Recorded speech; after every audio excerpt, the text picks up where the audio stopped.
Welcome to veggie சமையல். இன்னைக்கு நாம வெல்லத்தை வச்சு இஞ்சி மிட்டாய் எப்படி பண்ணணுங்கிறத பார்க்கலாம்.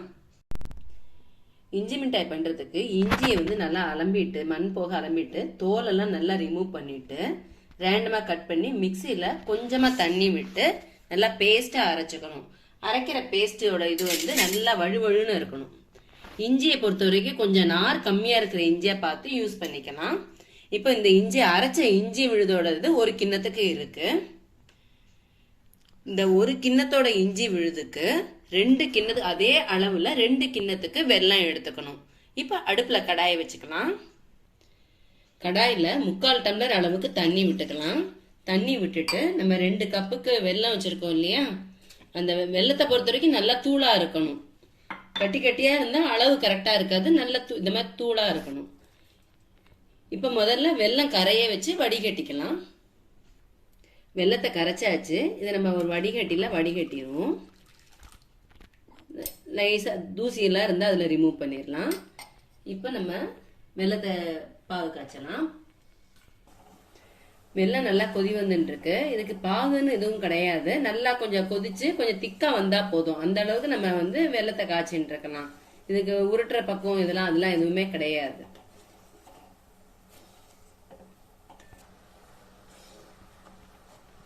ஆல்ரெடி நான் ஒயிட் சுகரை வச்சு இஞ்சி மரப்பா பண்ணியிருக்கேன். இன்னைக்கு நான் ஜாகரியை வச்சு பண்ணியிருக்கேன்.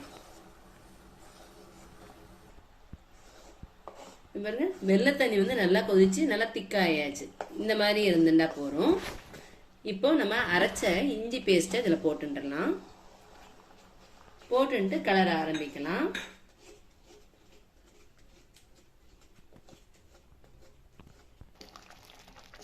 இப்போ இஞ்சி பேஸ்ட் வெள்ளைப்பாகோட ஒன்றா நல்லா மிக்ஸ் ஆகிடுச்சு. நல்லா தளதளன்னு தெரிச்சு வரும். கொஞ்சம் மீடியம் ஃப்ளேமில் வச்சு கைவிடாமல் கிண்டிகிட்டே இருக்கலாம்.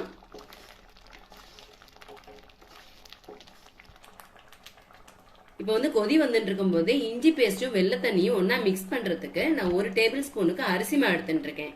இந்த அரிசி மாவை போட்டுட்டு ஒன்றா கிண்டிட்டோன்னா ரெண்டும் பைண்ட் ஆகிக்கும், ஒன்று சேர்ந்துக்கும். இப்போ இதை போட்டுட்டு கைவிடாமல் கிண்டிக்கலாம். அரிசி மாலாம் அதோட ஈக்குவலா மிக்ஸ் ஆகின்றோம். பாருங்க, எல்லாம் ஒன்னா நல்லா மிக்ஸ் ஆயாச்சு. கைவிடாம கிண்டிகிட்டே இருக்கலாம். இப்ப அரிசி மா போட்டதுக்கு அப்புறம் கொஞ்சம் நல்லா திக்கா இருக்கு இல்லையா. இப்ப இந்த ஸ்டேஜ் நம்ம அடுப்பை லோ ஃபிளேம்ல வச்சிருந்தோம். ஏன்னா ரொம்ப கெட்டியாம ஆயிடுச்சு, தளதளன்னு தெறிக்க ஆரம்பிச்சாச்சு.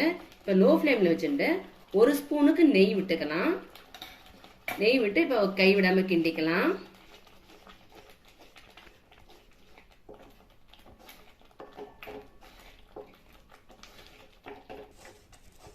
இந்த இஞ்சி மிட்டாயை பொறுத்த வரைக்கும் நமக்கு ஜீரண சக்தி ரொம்ப அதிகமா இருக்கும். சாப்பிடும்போது சாப்பாடு சாப்பிட்டுட்டு ஜீரணம் ஆகாம இருந்ததுன்னா இந்த இஞ்சி மிட்டாய் சாப்பிட்டா நல்ல ஜீரண சக்தி ஆகும். அது மாதிரி இது நல்லா இது எப்படின்னா நல்லா திக்கா கட்டியா கிண்டிட்டு நம்ம உருட்டி வச்சுட்டோம்னா அது மாசத்துக்கு கூட ஸ்டோர் பண்ணி வச்சுட்டோம்னா அது பாட்டுக்கு இருக்கும். நம்ம தேவையானதை எடுத்து சாப்பிட்டுக்கலாம்.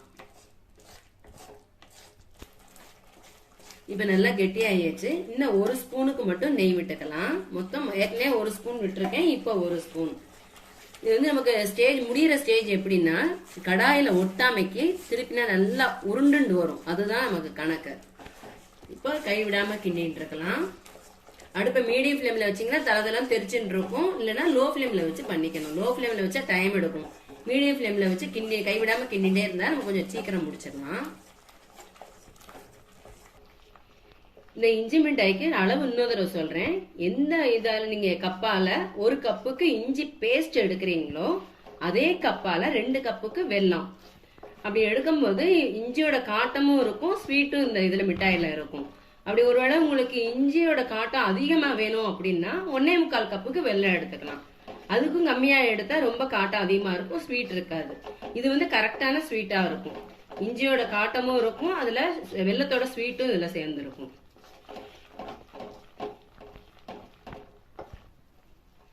இப்ப பாருங்க, இஞ்சி மிட்டாய் நல்லா திக்கா கெட்டியா ஒட்டிக்காம வருது பாத்தீங்க இல்லையா.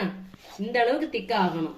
கொஞ்சம் கூட சொதன்னு இருக்கக்கூடாது. நல்லா போட்டா இப்படி வரணும். இப்ப நம்ம கிண்டின்னு இருக்கும் போதே ஒரு பிளேட்ல லைட்டா நெய்யை தடவி வச்சிருக்கேன். இப்ப இதை அடுப்பை அணைச்சிட்டு இதை நம்ம அந்த நெய் தடவின பிளேட்ல டிரான்ஸ்ஃபர் பண்ணிக்கலாம்.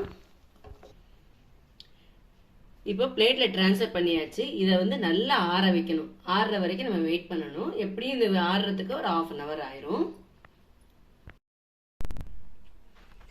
இந்த இஞ்சி மிட்டாய் வந்து நம்ம ஆற வச்சோம்ல, நல்லா ஆறியாச்சு. இப்போ நான் என்ன பண்ண போறேன்னா, இதை வந்து நான் இன்னைக்கு உருட்டி வைக்க போறேன். கட் பண்ணாமக்கி கொஞ்சமா கையில நெய்யை தொட்டுன்ட்டு சின்ன சின்ன உருண்டையா நான் உருட்டி வைக்க போறேன்.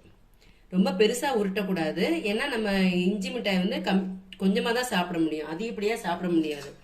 இந்த மாதிரி சைஸ்ல சின்ன சின்னதா உருட்டி போட்டுக்கலாம்.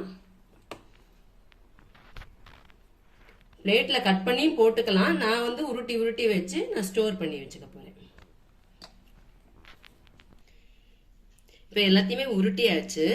இதை வந்து தண்ணி இல்லாம ஈரமே இல்லாமக்கு ஒரு பாக்ஸ்ல நீங்க ஸ்டோர் பண்ணி வச்சுட்டீங்கன்னா மாச கணக்கு கெட்டு போகாம இருக்கும். ஃப்ரிட்ஜில் கூட நீங்க ஸ்டோர் பண்ணி வச்சுக்கலாம். அப்படி இல்லைன்னா வெளியிலயும் வச்சுக்கலாம்.